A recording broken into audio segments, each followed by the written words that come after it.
Okay, this is the fourth video of chapter 1, and we're back on dimensional analysis, right where we left off. So here we're converting from nanoseconds into normal seconds. So we see that we're starting with 5.4 times 10 to the 5th. Remember, if we start with nanoseconds, that unit has to directly go to the bottom of the conversion factor here so that it's going to cancel. We put seconds on top. We can go to the chart up above to see what a nano stands for. So remember, this nano, this little n, is the exact same thing as 10 to the negative 9th. So down here, we say 1 nanosecond is the same as 1 times 10 to the negative 9th seconds, because 10 to the negative 9th equals nano. You multiply the top, divide by the bottom, and our answer comes out to be this. Okay, here's millimeters to micrometers.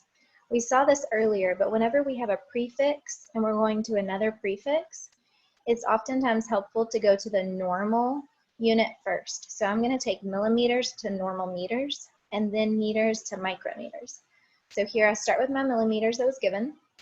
The unit millimeter goes to the bottom. I go directly to meter. There's a couple ways to write this conversion factor, but I always remember milli as 1,000. So 1 meter stick has 1,000 millimeters. So now I've gotten rid of millimeters. Meters is on the top and I need to get rid of it. So I put the unit meter on the bottom so that it will cancel. And then I put my desired unit at the top, which is micrometer. I go to the chart and look for these numbers. So what I'm looking for is, what does micro mean? So 1 micrometer is the same thing as 1 times 10 to the negative 6 meters, because micro stands for 10 to the negative 6. Then our units are taken care of. We multiply everything on the top, divide by everything on the bottom. Remember, when there is scientific notation on the bottom, you need to use parentheses when you're dividing. So be sure that when you do this in your calculator, that you have it set up correctly and that you're also getting the same answer as me.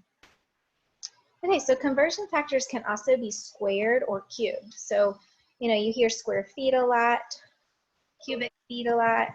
So here is how you deal with that. If you want to take a normal conversion factor and make it squared or cubed, you just have to square or cube the entire thing. So for example, 1 foot is 12 inches. We know that, or we're given that. If we need that feet to become cubed, or the inches to become cubed, what we do is end up cubing everything. So here it would be 1 gets cubed, the feet gets cubed, 12 gets cubed, and the inch gets cubed. Oh, here's another space I need to update the guided notes. I will do that, where this should have said inches cubed on the bottom. So you notice that we are cubing every unit and every number in that conversion factor. And then here we come up with 1 feet cubed over 1728 inches cubed is what that should say at the bottom. We'll see some more examples down here. Now there are some conversions that already include a cubic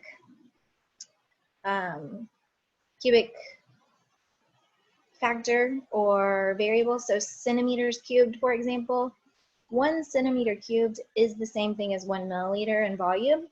So if you're using that conversion factor, you don't have to cube or do anything because the centimeters is already cubed.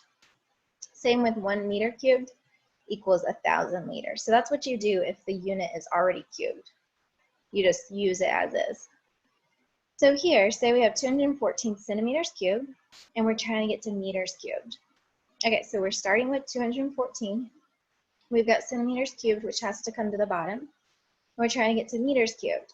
I don't have a conversion between these two cubic units, but I do know that 1 normal meter is the same as 100 centimeters.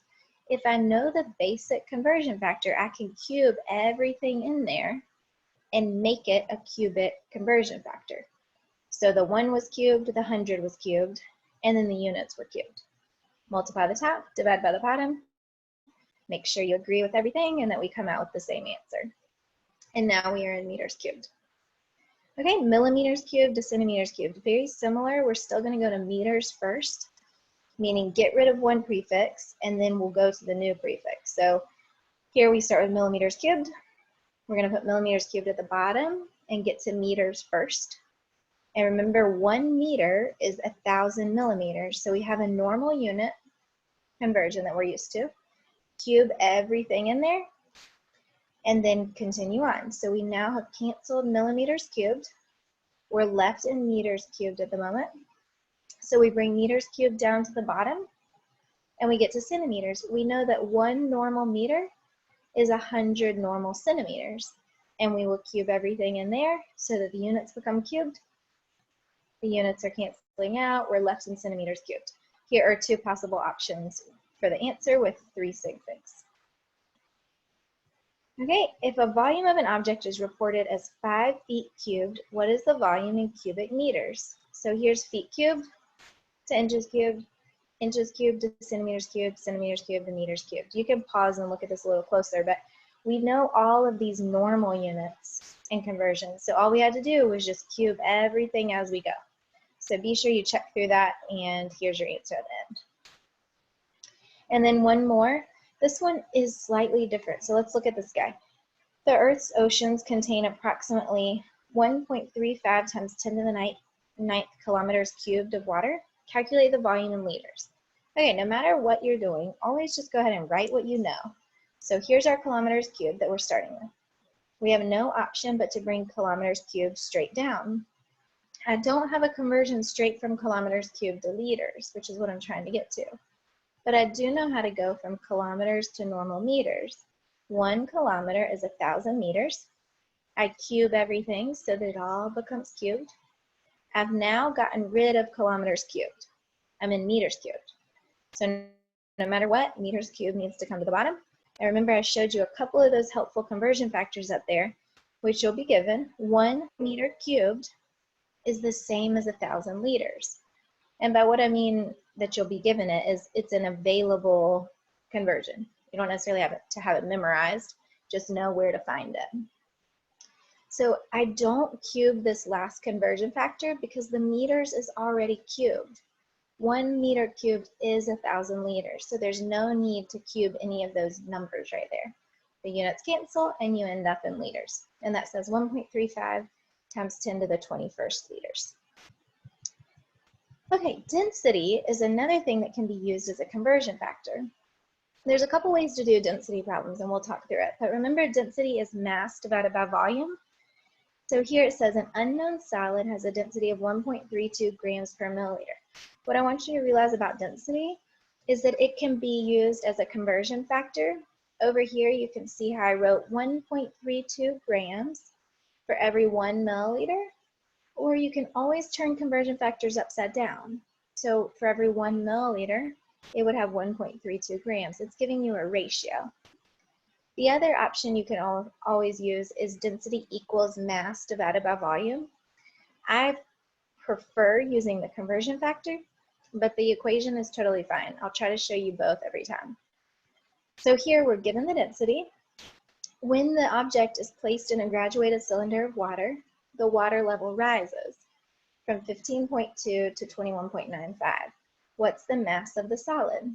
Okay, so first to find the volume here, we can take the final volume minus the initial volume. So 21.95 minus 15.20, and it equals 6.75.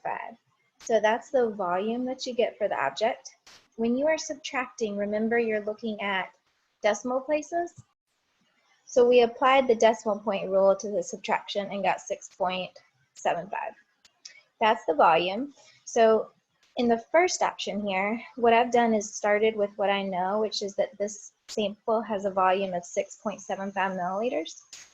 And then I can use density as a conversion factor. So milliliters has to go on the bottom and grams up top.